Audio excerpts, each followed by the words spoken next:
چلو ہاتھ لگائے دروازہ بند کرو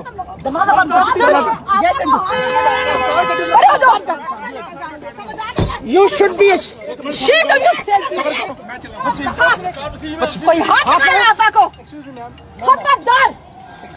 ہاں بتائیے ایک سیکنڈ بتائیے ہاتھ نہ لائی کتے دے بچے پھر گرفتار کر لو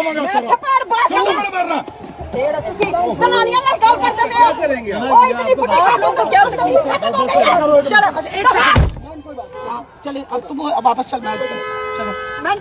نہیں تو جسٹ لیٹ اٹ سی. ایک منٹ پتہ نہیں بغیرت قوم ہو گئے ہو تم لوگ. صحیح معنی میں بغیرت ہو تم لوگ.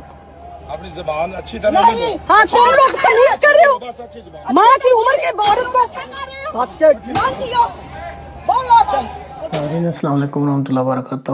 زبیر خان اپنے پروگرام کے ساتھ حاضر خدمت ہے. چھوٹی سی ویڈیو پاکستان کی جو صورتحال ہے اس کے بارے میں پیش خدمت ہے. یہ جو ابھی آپ کو ویڈیو دکھلائی گئی ہے اس کو دیکھنے کے بعد آپ کو اندازہ ہو جانا چاہیے ناظرین کہ اس وقت جو پاکستان میں جو گراؤنڈ کی صورتحال وہ کیا ہے.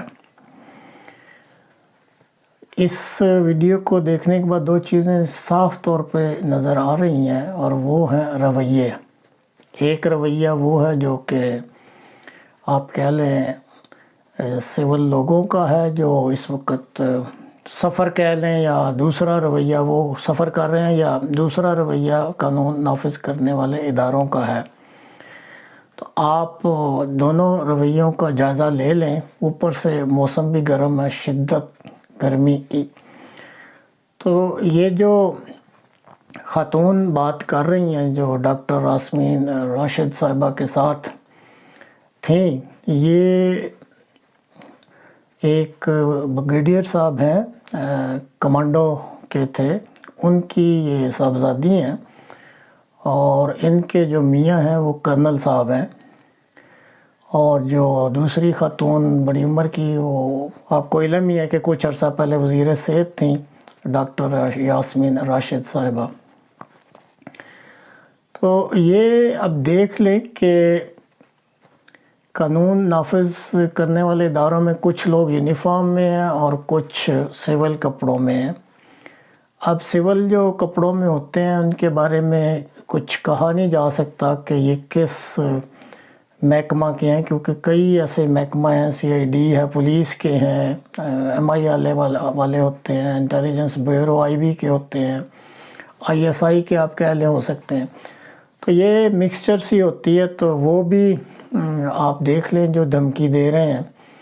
اور سب کو پتہ ہے کہ یہ جو بڑی عمر کی خاتون ہیں یہ ابھی چند دن پہلے ہی تو وزیر تھیں لیکن اس کے باوجود جو رویے ہیں وہ ناقابل برداشت ہیں اداروں کے بھی. اور یہ جو محترمہ ہے کیونکہ ڈاکٹر صاحبہ کا تو بات کرتے نہیں سنا لیکن جو محترمہ ہے جو کہ ایک بریگیڈیئر صاحب کی بیٹی ہیں اور اب کرنل صاحب کی اہلیہ ہیں تو ان کا بھی آپ لہجہ سن لیں رویہ دیکھ لیں. اور جس طرح کی انہوں نے گفتگو کی ہے کہ کسی میں قطعاً برداشت نہیں ہے نہ کوئی دوسرے کی بات سننا چاہتا ہے. کوئی ہاتھ تو لگا کے دکھائے.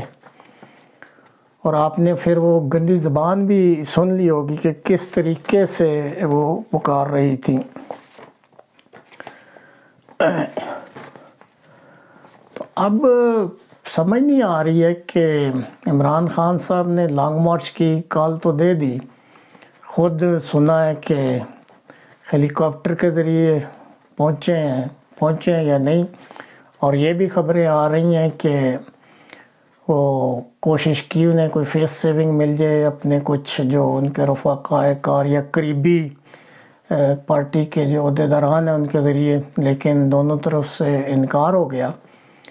تو یہ تو اگلے چند دنوں میں کیا ہوگا مزید حالات بگڑیں گے کیونکہ ایک تو موسم خراب ہے دوسرا بہرحال حکومت ہوتی ہے. اور پھر پاکستان میں تو ویسے ہی آپ کو کتنے ہی پروگراموں میں بتایا جا چکا ہے کہ یہاں پہ تو ملک کا نظام چلانے کے لیے جو ریموٹ کنٹرول ہے وہ تو آرمی چیف کے پاس ہوتا ہے، اور پھر ظاہر ہے اب آرمی سے تو ہر کوئی ٹکر نہیں لے سکتا۔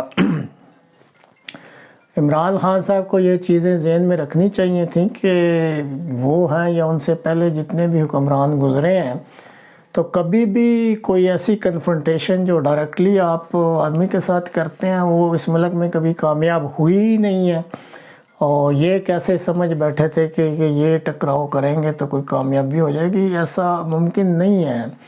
ہمارے حالات ہی ایسے نہیں ہیں، نہ ہمارے قوم میں اتنی سمجھ ہے، نہ شعور، اور نہ ہمارے لیڈر جو ہیں وہ اس اسٹیچر کے یا اس کہہ سکیں بلند کردار کے ہیں کہ جی ہر کوئی آنکھ بند کر کے ان کی بات سن لے گا، تو ایسی بات کوئی نہیں ہے۔ اب آپ ایک بات پہ تھوڑا غور کریں کہ نواز شریف صاحب، بھٹو صاحب سے یہ سلسلہ شروع ہوا تھا، انہوں نے للکارنا شروع کیا تھا ان کا، تو آپ نے حشر دیکھ لیا کیا کر دیا گیا تھا۔ نواز شریف صاحب ہیں یہ دبے لفظوں میں بولا کرتے تھے، بہرحال پھر یہ باہر چلے گئے اور وہاں بیٹھ کے یہ للکارتے رہے کہ باجوہ صاحب یہ ہے، آپ نے یہ کیا، آپ نے وہ کیا۔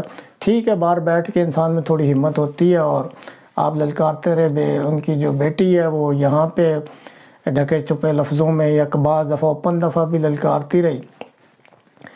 اب دیکھا جائے تو عمران خان صاحب بھی یہی کہہ رہے ہیں، اور یہ ایک حقیقت ہے کہ دیکھنے کو یہاں الیکشن ہوتے ہیں، سول حکمرانی ہوتی ہے، لیکن جو ریموٹ کنٹرول ہوتا ہے وہ جو بھی چیف ہوتا ہے اس کے ہاتھ میں ہوتا ہے۔ یہ اس سے نکلنا چاہتے ہیں، وہ چاہتے ہیں کہ اب بہت ہو گئی ہے، کچھ ایسا صورت بنے کہ اس ملک میں جب ہم الیکشن لڑ کے آتے ہیں تو سول حکمرانی ہو۔ اب نظریات ایک جیسے ہیں، دونوں کو تجربہ بھی ہو چکا ہے، یا تینوں کو کہہ لیں، ایون زرداری صاحب کو یہ تجربہ ہو چکا ہے، اور وہ دبے لفظوں میں کئی دفعہ، جیسے پہلے ایک دفعہ بتایا تھا اینٹ سے اینٹ بجا دیں گے، آپ تو 3 سال کے لیے آتے ہیں، ہم نے تو ساری عمر اسی ملک میں گزارنی ہے۔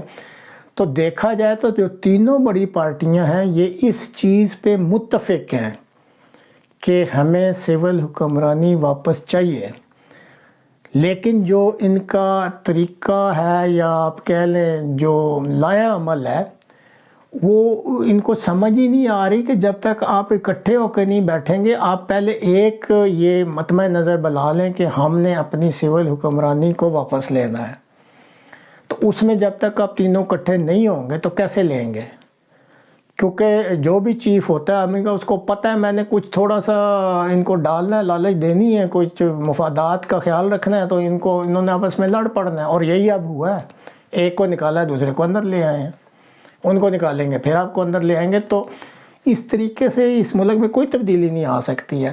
اب یہ تینوں ایک دوسرے کی شکل بھی نہیں دیکھنا چاہتے ہیں، ایک دوسرے کو نیچا دکھاتے ہیں، تو اس پہ غور کریں۔ عوام کو اتنی گرمی میں مروا کے آپ کو کچھ بھی نہیں ملنا، تو اگر آپ نے واقعی یہ ریموٹ کنٹرول اپنے ہاتھ میں لینا ہے حکمرانی کا، اس ملک کا نظام چلانے کا، تو اپنے رویوں پہ آپ غور کریں اور کوئی اس طرح کی صورت نکالیں، ورنہ یہ کھلواڑ جاری ہے کوئی 1958 سے، اور یہ اب بھی جاری ہے اور بڑا ایفیکٹولی جاری ہے، اور اگر آپ لوگ آپس میں ٹوٹے رہیں گے، ایک دوسرے کے ساتھ لڑتے رہیں گے، تو یہ کھیل جاری رہے گا اور یہ قوم ٹرک کی بتی کے پیچھے لگی رہے گی، کوئی تبدیلی اس طرح نہیں آ سکتی۔ تو اس پہ غور کریں، تو عوام کو بھی سکھ کا سانس لینے دیں، اور اس ملک کی بہتری کے لیے اکٹھے بیٹھ کے کوئی منصوبہ ایسا کریں جو کامیاب ہو سکتا ہو۔ تو ناظرین تھے، یہ تھے چند پوائنٹ، پھر انشاءاللہ ملیں گے۔ السلام علیکم ورحمۃ اللہ وبرکاتہ۔